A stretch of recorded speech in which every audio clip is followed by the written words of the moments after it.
民进党这段时间，他担任一般性补助，卓荣泰院长他所领导的行政院连依法行政都做不到，这是可恶的地方。当我一直跟你们讲，你这么做不但违法，还违宪，就他那边跟我们讲，杯子发票可以证明是我买回来打给你。刚才宪哥讲到一个关键，今天只要不是民进党的信徒，全部都是中共同路人啊，或者是你认同民进党99件事情，有一件不认同，你就变中共同路人。是谁高规格在对待台湾人民？是谁用意识形态在对付台湾人民？当你有脸讲别人的时候，你要不要想想看，自己就在做这些事情？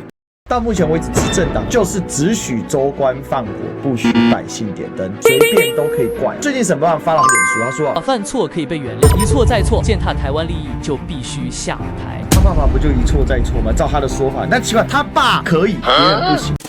Ladies and gentlemen, welcome the host. 最近民进党是非常的激烈，因为从上个礼拜到这个礼拜，对民进党来讲传出了蛮多很不利的一个消息。首先第一个被大家最诟病的就是上周三立电视台还在替沈伯洋开记者会继续来解释沈伯洋他爸爸赚红钱这件事情。那我这边一定要帮沈伯洋澄清，他真的不是赚红钱，他是帮中国赚钱，这比赚红钱更直接。因为他赚的钱可以缴税，然后买飞弹来瞄台湾嘛，完全符合民进党的逻辑嘛。那这事情其实很好笑，因为宪哥常跟沈伯洋在司法法制委员会在开怼。民进党很多的委员里面，至少在论法律的这一块，我觉得他还算是能够谈法律。至少沈伯洋你在谈一些法律的议题的时候，他还能够对上话。只是他所有的东西到最后就会引向抗中保台这一块，我比较不习惯。像小时候我们写作文，不是写到最后一定要反攻大陆，解救苦难同胞。那天我看到沈伯洋在替他爸爸讲话那一段，其实我也是蛮感动的。当一个小孩为爸爸争取或者是讲话，这都是一定的啦。我的前提，生意人、贸易商去中国大陆赚钱，我们应该要鼓励他、帮助他，而不是谴责他。所以我从之前到现在，我从来没有讲过一句沈伯洋的爸爸这样做是不对的。今天不对的是沈伯洋，你动不动把我们扣红帽子，也不用理由。然后今天换到你爸爸的时候，你讲一大堆理由。第二个，沈伯洋最近不是公开一个记者会讲，中国大陆这段时间对我的几次如此高规格对待一个其他国家的国会议员，就讲了说他这样做其实是让中国人赚不到钱。中国大陆对于一个完全没有关系的人，你这样做就是坐实了你政治立场而已嘛。高规格对待，只有立场而不论是非，这不是你沈伯洋在对我们台湾人民的做法吗？说我们全家没有人在中国大陆赚红钱啊，然后我身边也没有培养出共谍啊，就你说我是中共同路人舔共，你也如此高规格对待我们台湾人。当我们有意见的时候，你不也是一个立场吗？那请问一下，你沈伯洋平常的作为跟你所谓的中共政权有什么不一样？就你讲中共政权的做法，不是就是你平常对我们的做法吗？如果你平常不是这样在对别人一些抹红攻击，动不动就说台商是高风险族群，我觉得今天不会有人说他爸爸怎么样，因为有这些台商他们在世界各国赚了钱，然后回来建设台湾，我们要谢谢这些人，我也要谢谢沈伯洋的爸爸。但是现在是沈伯洋的问题嘛，他把这些东西拿出来扣别人红帽子啊，只要不认同民进党的，他都高规格对待啊。当你说中共政权只因为他的儿子在台湾担任国会议员，宣扬抗中保台，所以去对付爸爸，这样是不对的，这高规格对待，这是用意识形态来绑架。那你是不是也是这样在绑架我啊？讲到最后其实都一样，所以我还是希望大家能不能够回到立法委员的本质，该为这块土地去做出对国家有意义的法案，还有好好的监督行政权，不要浪费钱乱搞鬼，这是我们的责任，而不是把台湾塑造成只有民进党能存活。所以今天只要不是民进党的信徒，全部都是中共同路人啊，或者是你认同民进党99件事情，有一件不认同，你就变中共同路人啊。是谁高规格在对待台湾人民？是谁用意识形态在对付台湾人民？当你有脸讲别人的时候，你要不要想想看，自己就在做这些事情？其实刚才宪哥讲到一个关键，如果说你因为担任立委，所以你的家人在中国做生意，然后被中共针对，那请问为什么前面中共不说？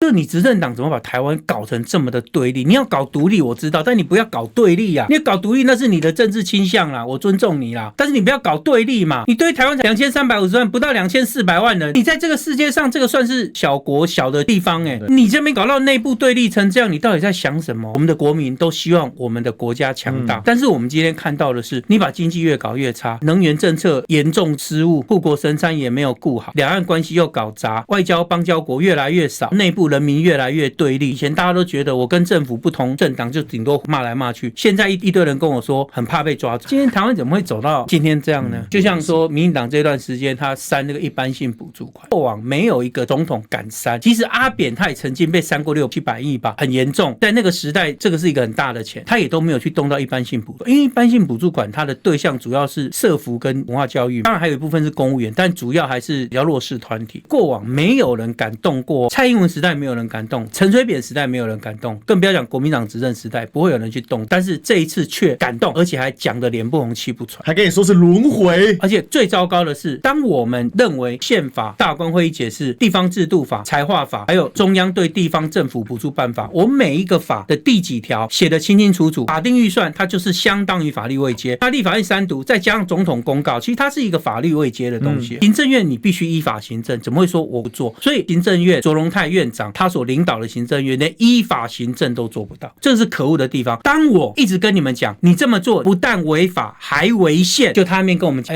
杯子蛋糕，发票是我买的，发票可以证明是我买，我来打脸你。我在那边跟你讲，是你违宪又违法，去侵害了全台湾的低收入户以及年轻人的受教权。你再跟我讲说杯子蛋糕，绿媒就配合这些很糟糕的政治人物，那个行政院秀了几张发票，说他买杯子蛋糕的发票，他说行政院打脸吴宗宪，秀出罗奎掏腰包买杯子蛋糕的发票。然后我就说这不就更澄清我讲的是真的吗？当我编预算给你，卓荣泰在记者会说，因为现在没有预算，所以没办法买大蛋糕。那我如果编足预算给你，不就买大蛋糕吗？今天要拿口袋的钱，我就买小蛋糕，用人民的钱吃就吃到爽啦，就买大蛋糕啦，那不就坐实了我讲的了吗？所以你行政院状况这么糟糕的发言人还出来附和我讲的话，要打脸你们自己的老板，不觉得很好笑吗？民进党的习惯，任何事情讲不赢你，先扣你帽子，扣完之后拉进细节来吵架。所以当我们说他删一般性补助款违宪违法，而且我把每一个条文仔仔细细第几条以及释字第几号全部写给你看的时候，他不是告诉你说你写的这个条文可能引用错误，我是依据哪一条，他都没有回答我，他到现在还没有回答我。他讲的是我这个杯子蛋糕怎么样啊？你有没有想过这些编列预算的公务员多辛苦啊？你要出来道歉。我在讲东，你在讲西，把你拉进细节。你看这个文化预算这个怎么可以删？国防这个某一笔预算这怎么可以删？那我们国防文化教育怎么办呢？他就跟你讲这些细节。我再告诉你，请依法行政，然后你在那边跟我拉进那个细节。他永远扣完你帽子之后，就把你拉到细节细项去跟你吵架，因为他知道那个细项吵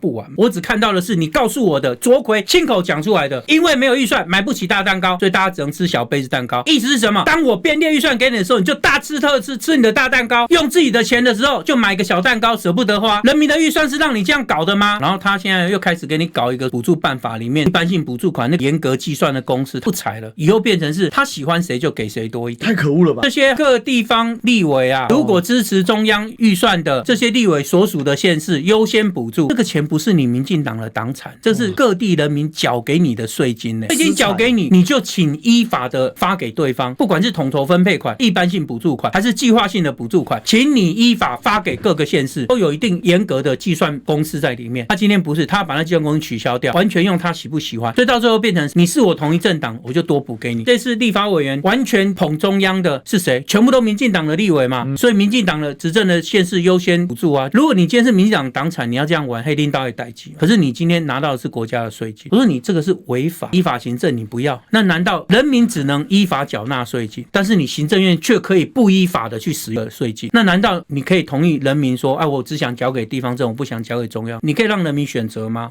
我是提出这个疑问，就绿媒就报说吴宗宪说可以不用缴税给中央，国文能力都有问题，有几个特定的记者的国文能力真的要再加强。恶意断章取义，我个人是认为是恶意啦。